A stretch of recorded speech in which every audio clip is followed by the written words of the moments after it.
Good day, everyone. I am Nessa Jane E. Tabiaras, and this is the continuation of Group B discussion. My topic is about the period of Enlightenment. 18th century was an era of darkness in the life of individuals with disabilities. A period of life came and brought about by the revival of art and learning that eventually led to an intellectual revolution. It is a period of enlightenment. Great ideas spread far and wide and had revolutionized the thinking of those working for the good of individuals with special needs. Liberal ideas moved compassionate members of the French society to promote egalitarian principles. With the beginning of the 18th century and the period known as the Enlightenment, ideas about special education began to emerge. The influence of the Enlightenment period on special education is multifaceted. Calls for change became a firm voice in France and elsewhere in Europe to improve conditions for members of so-called different societies. Now, let's proceed to the spirit of enlightenment. So this had gained a solid form in the movement of French philosophers like Rousseau, Voltaire, and many other philosophers to uplift the poor, the slaves, the prisoners, and the insane. So here, Jean-Jacques Rousseau, 1712-1778, published his Emily, a book on the education of the children. According to Rousseau, learning should coincide with a child's cognitive speed, with minimal external stimuli from society known for its glorification of social rules and wealth. These individuals have taken the lead in disability reform movements in education and medicine. Along with the richness of French thought, the journey of reform initiated by many people in this area has begun to act, and has led many philosophers, educators, doctors, psychologists, and other stakeholders to oppress and marginalize members of societies. The innovation in instruction started to flourish in France, bringing a lot of changes in the educational and medical services for individuals with special needs. Persons with hearing impairment were the first to be attended, to be followed by the blind, and it took a long time for attentions to be given to insanity. In 1760, Rousseau founded the first public school for people with disabilities in France. He focused on teaching language and speech in different ways as a tool to educate deaf and blind students. Clinging to the old views that they were possessed and harmful, they were tied to a cubicle that was insect-infested in a prison cell. This place was actually a lunatic hospital in the eyes of the so-called civilized society. But it's not, because it is a prison or a sanctuary for the mental ill, the elderly, the nonconformists, the heretics, and all who make society unclean in the eyes of conservative societies. Little by little, the suffering of these people ceased with the introduction of moral treatment. It is an approach to treating mental illness through kindness, care, and compassion, thereby promoting social welfare and improving medical practice.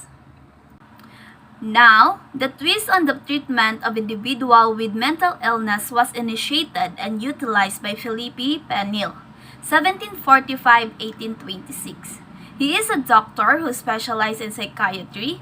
Stimulating activities were promoted with a lot of considerations to the mentally ill patient. He observing the good results of the new humane method. Because of that, Penel became instrumental in converting hell to heaven experience of the person with mental illness. His institutions caring for the patient with psychological and mental illness were sprouting. This was a ray of light that improved the status of the people with mental illness. This has caught the interest of many, including Jean-Marc Gaspard Ettard, 1774-1838. He is a young doctor who made an experimental study of a wild boy named Victor. He was concerned with different methods in order to educate disabled children. He tried to educate a boy who was found in wild for about 5 years. But with no actual improvements, Ettard was give up on the attempt and let the boy go back to his wild life. How society treated its individual members with disability, it depends largely on the prevailing condition that the people have experienced, be it economic, sociocultural, and political, and even religious dimension. So the latter has long been considered abnormal, disabled, different, or deviant. The solution to this problem have been proposed in various forms, and it should be pointed out that the prevailing condition of society are important forces influencing individual treatment. On the other hand, a piece of literature on the help that had been extended to these individuals could be traced beginning in Spain in the late 15th century or early century. Prior to this, there is no record that educational services were provided to these individuals, so the impression of widespread abuse or inhumane treatment of them persists in different literature. Upon the recognition of the right of children with disabilities, learning institutions have also made an adjustment to the existing educational system and practices. After a long period of isolation and exclusion, these children have finally gained the attention of many people, and several opportunities have been promoted in the hope that they too can maximize their full potential. It is a breakthrough in the education of individuals with disability took place with the introduction of the philosophy of John Locke, which is the famous tabula rasa. It talks about a great influence of how environment nurtures an individual became a common educational philosophy in entire Europe. And so many people became excited on how it works. So a simple faith in John Locke was common to the whole European Enlightenment. So in France, his philosophy was enthusiastically embraced, assimilated, and neutralized to become the official epistemology of the school of philosophers.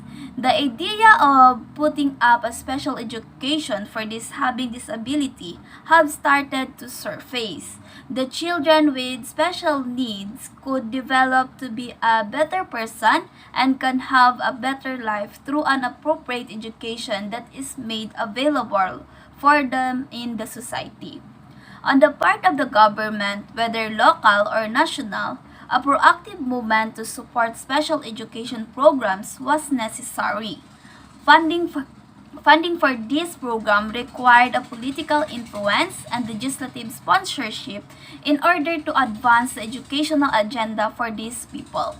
The move to promote special education spread so fast as far as the United of America.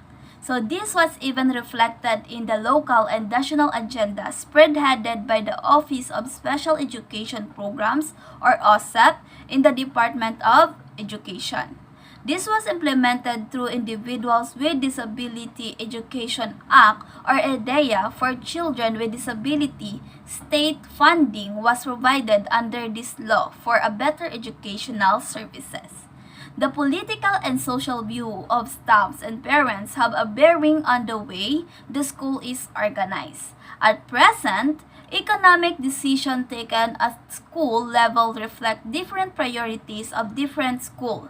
Lastly, and more broadly, it is such interrelated social and political and economic factors that form the context in which special education legislation is conceived, shaped, and implemented. That's all for our group discussion. Thank you for watching and listening. Bye!